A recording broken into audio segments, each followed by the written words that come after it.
Hello and welcome, ladies and gentlemen. It's Tuesday evening, which means that it's time for another cracking episode of Chatar Patar with Anubhav. And I'm delighted to be joined by the CEO and the founder of the Bharat Army, the official Team India supporters group, Rakesh Patel. Rakesh, welcome to the show.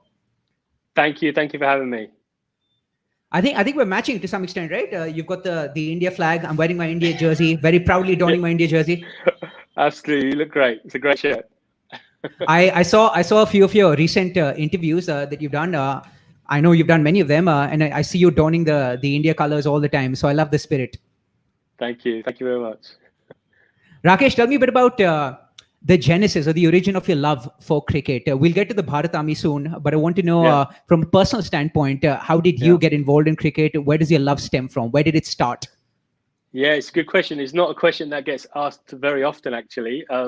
So my love for cricket came from my father. So my father is an East African Indian. He was born in Kenya. And actually, he actually played cricket for Kenya internationally, and he captained the Kenyan international team. And in the 70s, when he came to England in the UK, he continued playing cricket. He played at a fairly professional level in the UK as well. And when I was born in 1974, he took me to all the matches with him. And so I fell in love with the game because of my father. He always made sure that I was, grounded in the right way. He always told me where my heritage was, took me to India every year. So, and made sure that I was brought up as an Indian cricket fan as opposed to an England cricket fan. So my love for the game came from my father. Unfortunately, I wasn't as good as him. So I didn't continue playing cricket to the level that he did.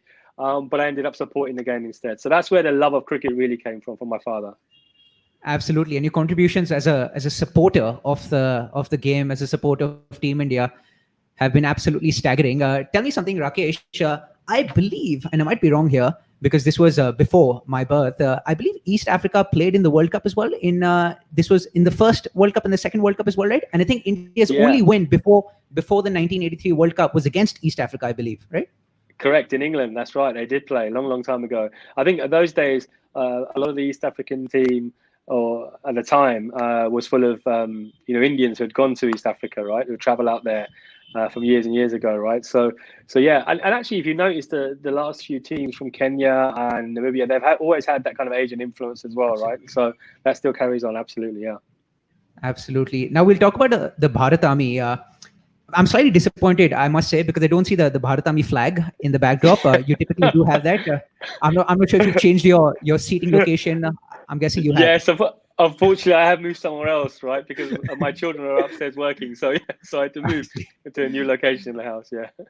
I see. Lovely. Not a problem at all. I'm pretty sure everyone knows about the Bharat Army, so the flag need not be there right now. So the Bharat Army, right? I was looking at your Instagram, and you guys define yourself as the official Team India supporters group, right? Which is the very gentlemanly, politically correct definition. But I came across this one definition, or this one description, I should say, in the Seattle Times. I'm not sure how I came across this article in the Seattle Times, but it goes to show that the Bharat Army has actually reached every nook and corner of the world.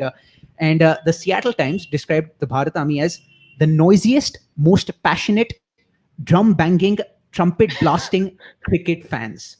Is that an apt definition? At least an Urban Dictionary apt definition? Well, I think Seattle Times have done a very good job in describing who the Bharat Army are, I would say.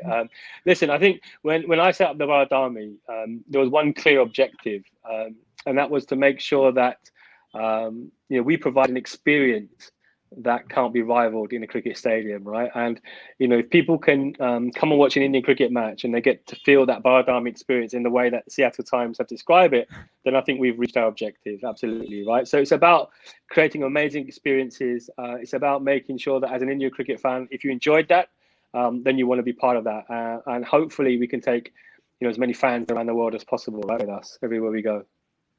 Absolutely. And Rakesh, you spoke about the atmosphere that you guys create, right? A lot of people haven't quite been to games and sat with the Bharat Army, especially someone like me, right? I'm watching from India and I'm seeing all the shenanigans that's going on in the stands when you guys are in England, Australia, all over the world, right? Tell me what tell me what the atmosphere is like. I'm pretty sure it's hard to describe. You have to experience it to actually realize what it's like. But use words to best describe what the atmosphere is like when you guys are in the stands creating all the shenanigans and supporting Team India. Yeah, I mean, I would say it's organized noise. I think that's probably the best way to describe it. I mean, if you think about in India, when I watch cricket in India, it's just 40,000 people going absolutely crazy, right? And it's just a lot of noise, right?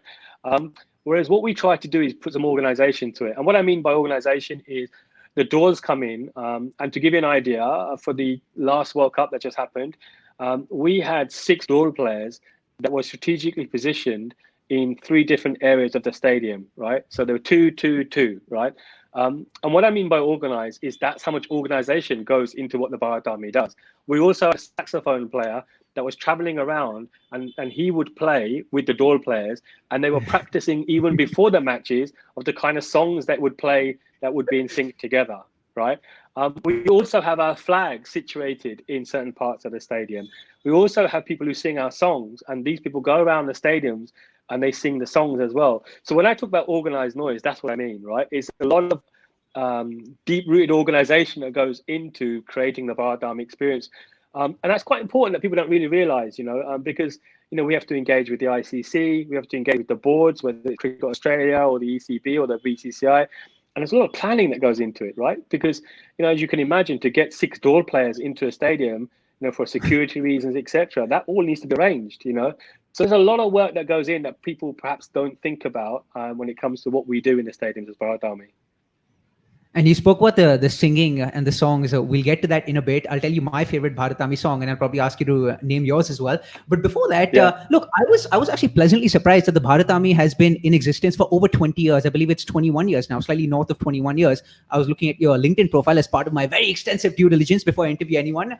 And you founded the Bharat Army in 1999, right? I think it was Correct. A group of you and a few friends who went to the India-Pakistan match during the 1999 World Cup. And that's when it struck you, there's so many Pakistani fans. There's like a sea of green. Why not have a sea of blue? And since then, I think the tide has sort of changed, right? So walk me through the evolution of the Bharat Army ever since it started during its inception in 1999 to what it is right now, which is like a sea of blue, regardless of where you are in the world. Yeah, I mean, it has been a complete evolution, right? And if you think about that particular match in 1999, in those days, Manchester was heavily populated with Pakistanis, right? And so when India turned up there, it was at least 70, 75% all Pakistanis in the stadium. And me and 3 friends of mine, when we walked into the stadium, we were just, surrounded by Pakistani fans everywhere. And where Bharat Army was really originated was at that moment, we thought we cannot survive the whole match being surrounded by Pakistani fans. So we called up all our other friends around the stadium and said, look, why don't we all come together and cheer for Team India as a collective? As the match progressed, that group got bigger and bigger and bigger. And obviously we had to shout louder and louder and louder because we were surrounded by Pakistani fans. And obviously India won that match. But what came out of that was a tremendous atmosphere and experience that just made me think that, as cricket fans, we are the most passionate fans in the world. We need something more organized. We need our own version of the Barmy Army. And being born and brought up in England, I saw what the Barmy Army did. I thought, let's just make our own version of that. So that's how it really started. And in the early years, it was quite tough, right? Because as you can imagine, in the early 2000s, Indian team wasn't doing that great. We had the 2003 World Cup, which was our first major tour. We took 450 people to South Africa. We gained some momentum there. Then there was a bit of a lull until 2007 when we won the T20 World Cup. But it wasn't only until 2011 when we won the World Cup. And actually at that time, I was living in India. I was in Mumbai for 4 years. So the momentum really grew then. And then it was in 2015 when we realized actually, the following now that we have, more and more people wanted to be part of the Bharat Army experience. And we weren't a proper organized travel organization. So we brought in a travel division of Bharat Army. Then we contacted the ICC. We said, can we become a partner of yours? And sell official tickets, official packages. And ever since then, it's just spiraled and it's got bigger and bigger and bigger. And now, we have 20 people working for us in India, in the UK, and in Australia. And we travel all over the world, basically, following the Indian cricket team, whether it's for ICC tournaments or for bilateral series. Absolutely fantastic. Like it's there for everyone to see the way all your efforts over the last 20 odd years have manifested. And I'm pretty sure you guys will grow from strength to strength from here on as well. But how does it work? I know you spoke about the fact that you guys travel for nearly every series, right? I know you travel for every major series, regardless of where it's taking place in the world. But even say the quote unquote trivial series, are those series ones you travel for? Do you have a contingent traveling to every part of the world, regardless of what the magnitude of the series is?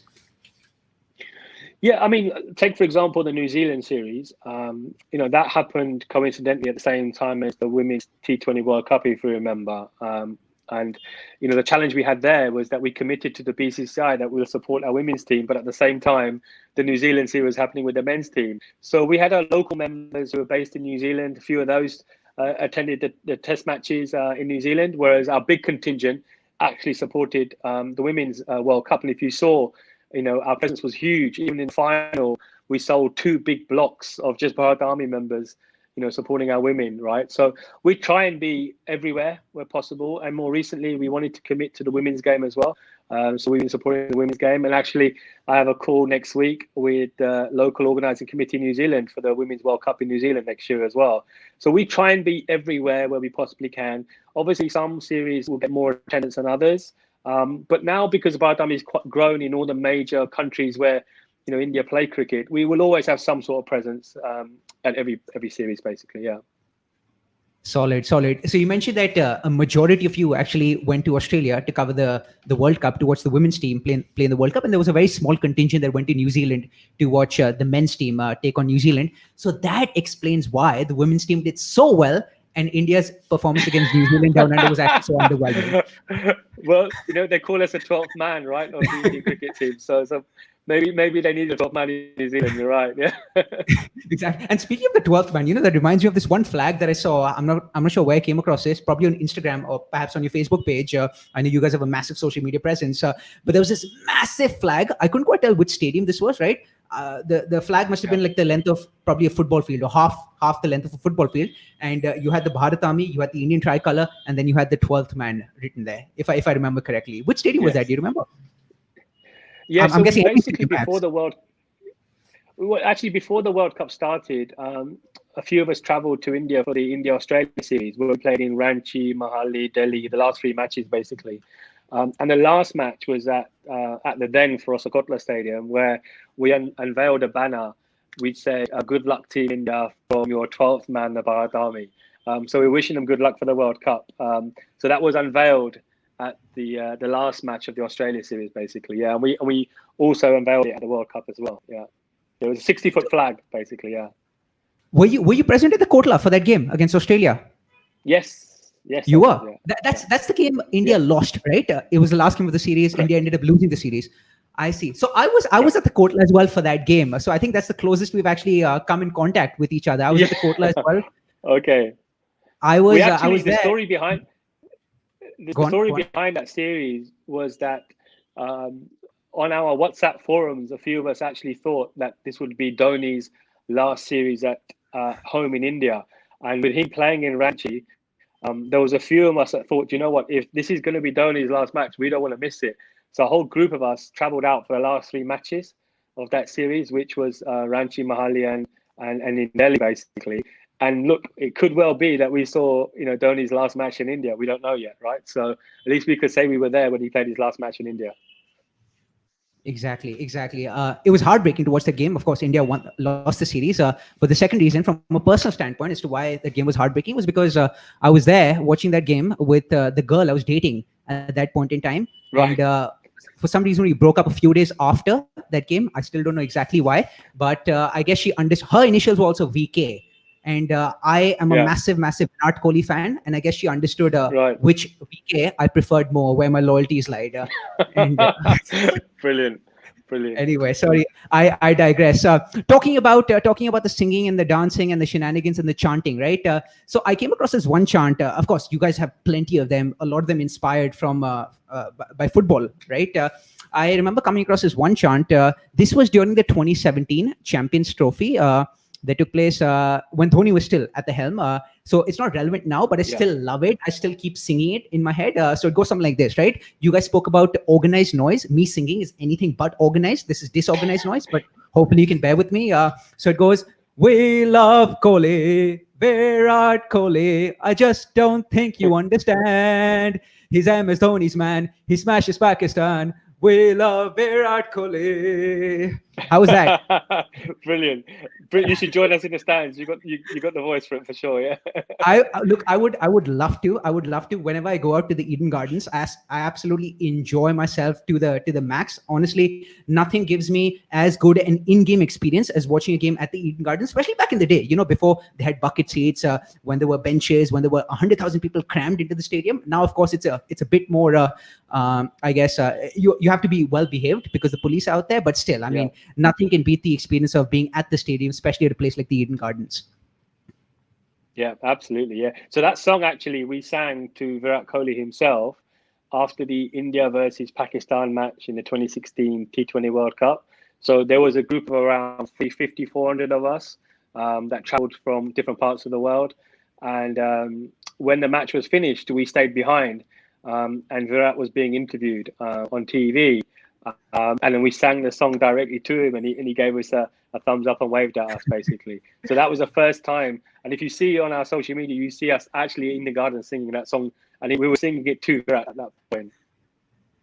Superb, superb. Now going from disorganized noise to organized noise, I'm going to put you on the spot now. We have a question from one of our viewers, Vipul Sachdeva, who says, do you have any favorite chant? And I'll add a second part to the question. If so, could you please sing it for us? I have a favorite chant. Yes. So my favorite chant actually is the Virat Kohli one because it's the one I made up myself, right? So you've actually already sang it, so you've done me a favor. So that is my favorite chant, mainly because it's a chant that I started. I made up from a football song that I know from Tottenham, Dele Alli song, basically. Yeah. So you're not going to get me to sing. I'll leave you there. Speaking of football, rumor has it that you're a big Manchester United fan. Is that right? I'm a huge Manchester United fan. Absolutely, yes. Stratford End ticket holder. I've been a season ticket for over 25 years there. In the Stratford End, Tier 2, 3103, which is where all the hardcore Manchester United fans basically watch the game. Yeah. So I can count three things that we have in common. Number one, we're massive Indian cricket fans. Number two, both of us are massive Manchester United fans. And number three, both of us are supremely dashing and handsome and good looking and charming. Well, that's 2 out of 3. I don't know about 3 out of 3. Anyway, another question from one of our viewers. This is Venkat, who's asking us, do you have a count of matches that you have seen in the stadium? Oh, you know what? I don't actually have an actual number, but I have got a match ticket for every single match that I've ever attended. So I should probably add them all up and I'll probably be able to work out how many I've been to. But I actually collect, from a memorabilia perspective, I actually collect all the match tickets. And my first ever match was in 1990 when India toured England. And it was one of Sachin's first away tours after Pakistan, if you remember correctly. And my first ever match was the Texaco Trophy when Sachin played at Trent Bridge in 1990. And I still have the match ticket, which Sachin signed for me as well. And luckily enough, I saw his last match at Mumbai as well, at the Wankhede, when he played his last match. So I've got one of his first matches and obviously his last match as well. So if I add them up, I'll probably get an idea. It's something I should probably do. Absolutely staggering. And, you know, speaking of one of Sachin's first matches and one of his last ones, I'm not sure if you can see the screen, but we have this image that we actually got from your Twitter account where you have both the tickets on top of each other. This is the India-West Indies game, which is, of course, Sachin's last game that took place at the Wankhede. And then the game that you were talking about in 1990 when Sachin was up against England. Absolutely, yeah. And that was the program that we got as well from the Wankhede as well, yeah. And you collect all of those, right? All the memorabilia, all the programs, all the tickets, everything. Yeah. I've got all of the India versus Pakistan match tickets from all the World Cups as well. I'm actually missing one. I'll be honest with you. I'm missing the 1992. So if any of your listeners know where I can find it. I'm looking for the 1992 World Cup match ticket in Pakistan, but I have all the others that I went to. Yeah. Fascinating, and it might be hard for you to actually answer this question, given the fact that you can't count the number of matches that you've actually been to. But amongst all the stadiums that you've been to, and this comes from a viewer, Vipul again. He says, "What has been your best and worst ever stadium experience?" We can start with the best one. The best one here being the most rambunctious, the best atmosphere, the one that's giving you the biggest high, the biggest kick, and then we can talk about the most dull experience as well, if there has been a dull experience. Yeah. Okay. So I'm going to answer this in two different ways, right? Because I think it's difficult for me to answer this being an Indian and not answer it in two ways. So I would say that within India, the best experience that I've had, I don't think you can ever beat Wankhede 2011 at the World Cup final. There was one moment that only the people that were in the stadium can really describe the atmosphere, which is when Vande Mataram was being played in the second innings, which, still now when I watch it on TV or I think about it, you get goosebumps, right? So that was probably, the best atmosphere I've ever experienced, watching, your country, win a World Cup at home at the Wankhede under that kind of atmosphere and that journey they took us on. That was phenomenal, right? So with India, I would say Wankhede. Outside of India, I just think purely because of the scene, right? I don't think you can beat Cape Town. Cape Town, if you're a cricket fan and you manage to get to South Africa, you've got to go and watch a cricket match at Cape Town. Just the scenery that you get, the backdrop you get, and the atmosphere during a test match or a one-day international is something which, is very difficult to experience anywhere else in the world. So outside of India, I say Cape Town. Inside of India, I say Wankhede. I'd say in terms of worst experience, if I was to go inside and outside, I thought bearing in mind Delhi is the capital of India, and the nostalgia of being in the capital of India, I think Delhi is due a bit of an upgrade, if I'm brutally honest. I've watched quite a few matches there in different parts of the stadium, and I think, they need to do a lot of work there in that stadium, right? Because they've got some of the most passionate fans in India, right? So I think Delhi isn't a great experience for Indian cricket fans, and they can do a lot better. I would say outside of India, that's a difficult one because stadiums outside of India are generally pretty good, I would say. I think there's some small grounds which don't really help you. Trent Bridge, I'm not a big fan, mainly because they don't let us take our drums in there. So if ever you see Bharat Army at Trent Bridge and you're not hearing us, it's because they don't let us take our drums in there. So I'd say Trent Bridge. Understood. Aishwarya Jayaraman is asking you, do you remember your first ever match experience? If you could extensively walk us through your first ever match experience. Yeah, so the first one, like I said to you, was Trent Bridge. And if you go onto YouTube and you Google and you were to find India playing England in 1990 at Trent Bridge, we talk about, now you go to an India match anywhere in the world and it's a sea of blue. Well, back in 1990, if you watch that match, it was probably about 80% Indian cricket fans in that stadium. Even back then, back in 1990, we're talking nearly 30 years ago, right? And the stadium was absolutely packed. And they were packed because of one person. It was packed because of Sachin. Everybody had heard about this, wonder kid and what he had done in Pakistan and blown up on the world stage.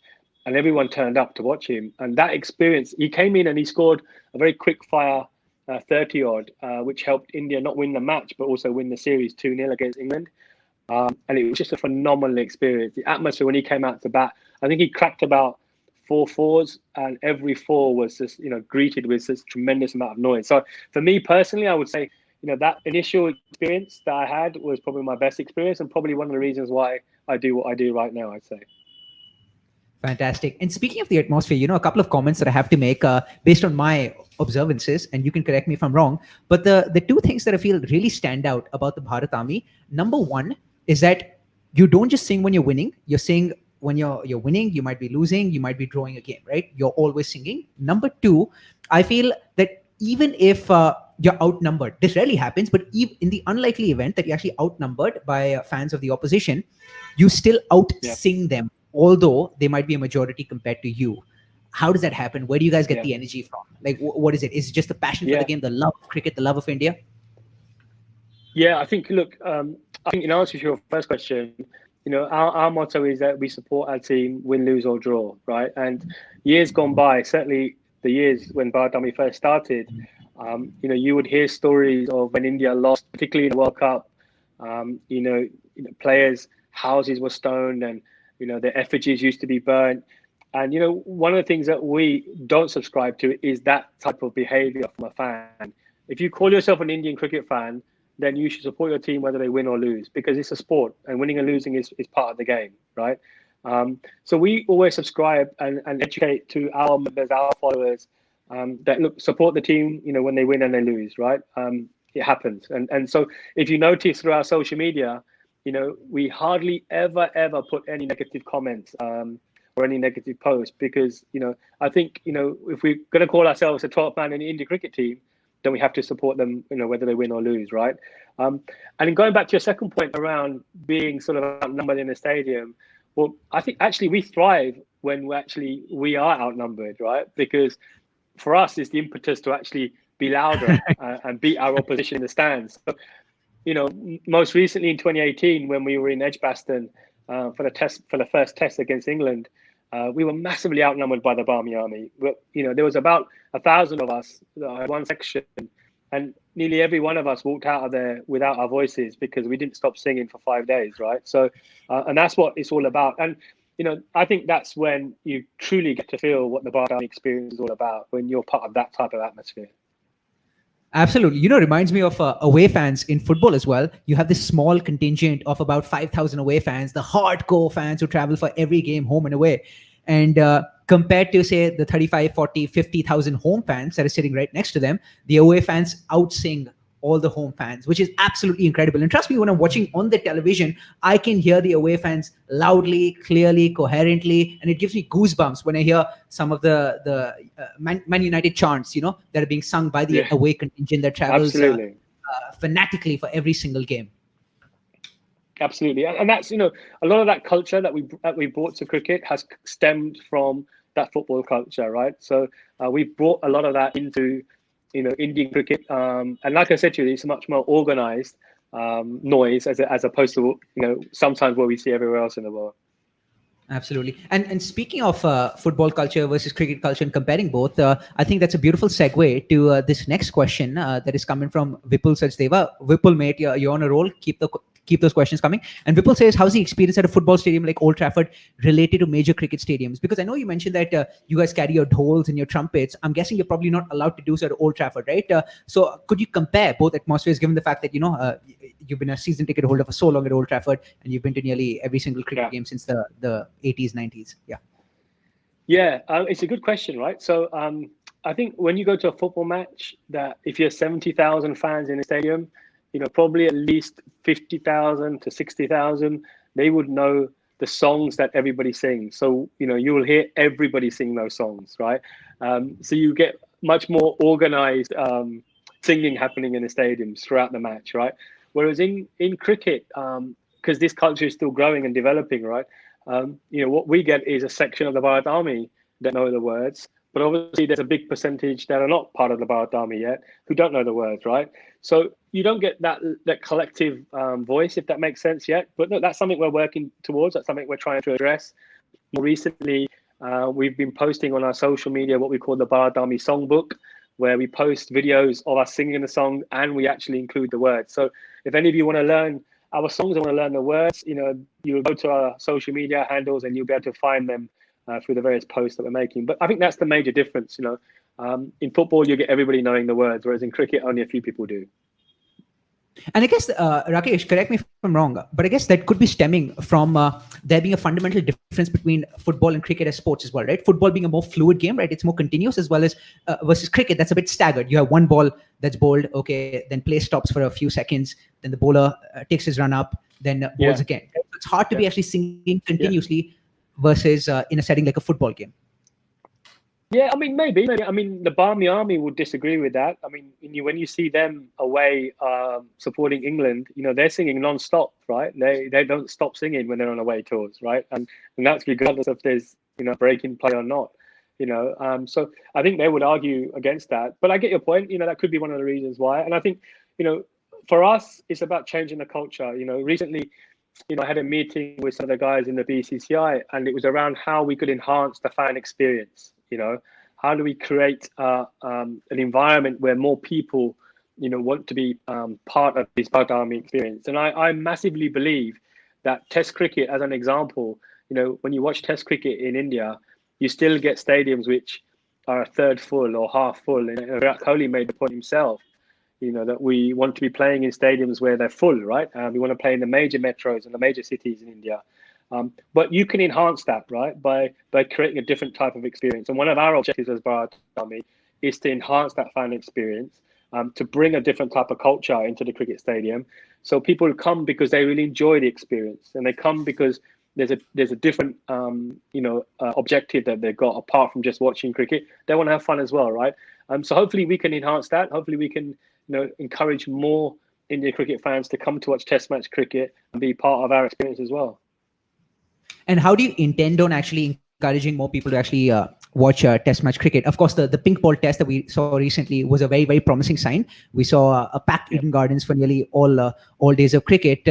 But how do we actually make sure that that is what the status quo looks like in the future as well, and that wasn't just a one-off? Because Virat Kohli also talks about how test match cricket is the form of cricket that gives him the most job satisfaction. That's the phrase that he uses. And so Test match cricket is definitely here to stay, and 5-day Test match cricket here to stay. But how do we actually encourage more fans to show up during these Test matches? What's the Bharat Army do? So if you think about the introduction of the IPL, what the IPL did to Indian cricket was to create an experience which encouraged a wider demographic of Indian cricket fans to attend the games. Now you get families coming to IPL, right? You got boys and girls coming to watch the IPL. And that was because of what the IPL brought in terms of an experience, right, for those demographics of fans. And there are a demographic of fans that I believe would come and watch Test match cricket if they got a different experience, right? So could we have sections of each stadium where India play Test match cricket, which is dedicated for the Bharat Army, where we have our doors, where we have our trumpet players, where we have 3,000 fans singing, right? Where we have Virat Kohli showing his fist pump, to those group of Bharat Army members, right? Can we encourage that? Because once you can create that kind of experience, it will get more people wanting to be part of that. And all of a sudden, from 3,000, it'll be 5,000, then it'll be 10,000. And all of a sudden, you've got a different type of experience, right? So why we started talking to the BCCI is to try and understand what could be possible, right? What can we do where? How can we start this off? And can Bharat Army really, influence the change in Indian cricket fans' perception of why they should come to Test match cricket? Because at the moment, there are challenges, right? One of the challenges is that, generally, because Test match cricket is played in the day, the heat factor is one, right? Mm-hmm. So you've got to kind of remove those objections as much as possible and try and influence it with some positives, which would make people want to come and watch Test match cricket. For me, I'm like Virat Kohli. Test match cricket is my priority as well. It's the form of the game I love the most. It's the form of the game I follow the most. But we need to change people's mindsets as to why they should come and watch Test match cricket. And I think it's all experience led. Absolutely. I'm pretty sure it's going to be a gradual shift, but more power to you guys and your efforts. I know there was a slightly serious discussion, so let's provide some comic relief. Let's turn to a feisty question that's come in from Nandini Garg, and she says, have you ever fought with a rival team's fan group? I wouldn't say fought physically. I would say come on, you through can our voices, through our singing. You can spill the beans. You can be honest here. So listen. I mean, we go back to 1999, and if you remember, 1999 was during the Kargil War, right? So a lot of people don't know that the tension in the stadium was at its highest, right? So back in the day, and you can Google this yourself, you will see that actually there was a lot of trouble outside, which was one of the reasons why we wanted to come as a collective, right? So the whole notion of where Bharat Army came from was a group of Indians coming together and supporting, the team together. But that was back in the day, right? Those things don't happen now. When we lost to Pakistan in 2017 in the Champions Trophy, we went over to the Pakistani fans and we congratulated them for the win. Let them know that this was a one-off. But yeah, it's all good banter now, so it's all good now. Lovely. Sanjeev Nair is asking us a very pertinent question, given the testing times that we're facing. He says, "What's your opinion of Yeah. games to be played behind closed doors?" Yeah, I mean, look, first and foremost for me, like everybody has said, safety is the most important thing for players and fans. So that's the priority. Secondly, all of us who are cricket fans just want cricket back, right? So if you were to give me a priority, I'd say safety, let's get cricket back, even if it's no fans in the stadium, and then let's progressively move towards fans back in the stadium. So that would be my chain of thought, basically. We all want cricket back as quick as possible. That should be the priority, but safety first, and then let's get ourselves back in the stands again. Yeah. Absolutely. And even if cricket is to resume behind closed doors and you guys can't make it to the stadium, I'm pretty sure wherever you guys may be, you guys will be vocal enough that the reverberations from wherever you guys are do reach the cricketers and pump them up. Absolutely. Lovely. Yeah. There'll be a lot of chatter happening on our forums for sure. Yeah. Absolutely. And those good wishes will reach the stadium and the cricketers. Speaking of some of the cricketers, I'm pretty sure you guys have had lots of events behind closed doors after games, during test matches, before test matches. You guys have had lots of one-on-one interactions with cricketers, getting up close and personal with the likes of Virat Kohli, MS Dhoni, KL Rahul. Of course, you guys were part of the celebrations that took place after India won the Test series in Australia in 2018, 2019, down under. What is it like hanging out with these guys? Because of course we see a different persona that we're watching on TV, but you get up close and personal with them. I'm pretty sure a lot of our viewers must be wondering what it's like being up close and personal with them. What are these guys like when the cameras are not on them? Yeah. I mean, the first thing I'll say is that as a supporters group, because we tend to stay in the same hotels with them at times, and we travel where they travel, we try to give them as much space as possible. So, we're not in their faces asking for selfies. I mean, if you look at my Facebook page, you'll see that there isn't one single photo of one Indian cricket player. I don't ask for the players for any selfies because they have 100,000 other people asking the same question. So we try and give them their space. That's the first thing I would say. And ultimately, when we're on tour with the Indian cricket team, they're just like other human beings. They like to go out for walks. When we're in Australia, they get a bit more freedom, and you constantly see them going to coffee shops or going for walks wherever they might be on the beachfront or wherever it might be, right? And they're quite chill, they're quite relaxed, and in that type of environment, they do have time for you as a fan, right? Because they haven't, got the sensation around them everywhere they go in India. So when they're in England or in New Zealand or Australia or South Africa, they actually are a lot more open because they're not going to get bombarded upon, which is great, right? So if any of you want to get close to the Indian cricket team, come on an away tour with us, right? And you'll probably get a better opportunity. To your point, I remember Virat Kohli once using the phrase royal jail, describing what it feels like when he's actually playing in India as opposed to playing abroad. It feels like a royal jail when he's in India. Yeah, absolutely. Yeah. Yeah. And I don't think you can really appreciate it unless you're a cricketer yourself, right? Because you can see it happen, but until you've actually experienced it yourself, I don't think you really get appreciation. And sometimes, people might feel that the players are arrogant or they don't have time for you, but it's nothing like that, right? At the end of the day, when you have so many people asking you the same question every single time, it's very difficult to make time for every single person. But every single player, they do feel the love, and they would like to give that love back, but they have to do it within limits, right? And I think that's something that we as fans have to understand as well. Absolutely. You sent out an open invite asking people to join you on the next away tour. But fans must be wondering, how is it that I joined the Bharat Army? And that's Sanjeev Nair, echoing the sentiments of multiple viewers. So tell us, Rakesh, how can people join the Bharat Army? Yeah, look, joining the Bharat Army is very, very simple. You can go onto our website, bharatarmy.com, click on the registration button, fill in the details, and automatically you become a registered member. From then on, you will receive regular newsletters, regular information about any tours, any tickets that we are getting access to, whether it's at home in India or outside of India, and you'll get all of our updates, basically. Registration is free of charge. Remember that, right? We don't charge for registration. So just sign up, become a member, and be part of our family.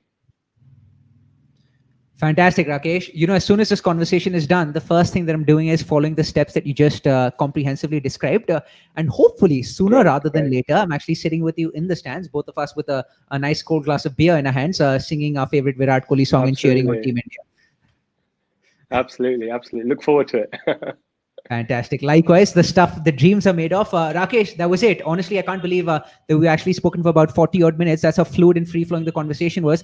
Thoroughly enjoyed you fielding all of my questions, all of the viewers' questions. For viewers who are watching currently, please be sure to follow the Bharat Army on their various social media platforms. Rakesh, where can people find you guys?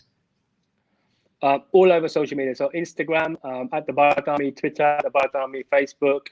We've just started our podcast as well. So we're in our 7th episode. So if you're not following us on Spotify, follow our podcast. If you want to be part of our podcast, you can be as well. We encourage fans from all over the world to be part of them as well. But yeah, we're all over social media. So come on, follow us. Fantastic. And once you're done following the Bharat Army on all the different social media platforms that Rakesh spoke about, make sure you follow One Play Sports as well, such that you can actually keep up to date with conversations such as these that take place on a daily basis. Rakesh, mate, thank you so much again for joining us and speaking candidly on this second episode of Chatar Patar with Anubhav. I thoroughly enjoyed it. I hope you did as well, and hope to have many more conversations in the future with not just you, but other members of the Bharat Army as well. Fantastic. Thanks for your time and stay safe, everyone. Catch you in the stand soon. Yes, sir. Thank you so much. Stay safe, mate. Take care. Take care. Cheers.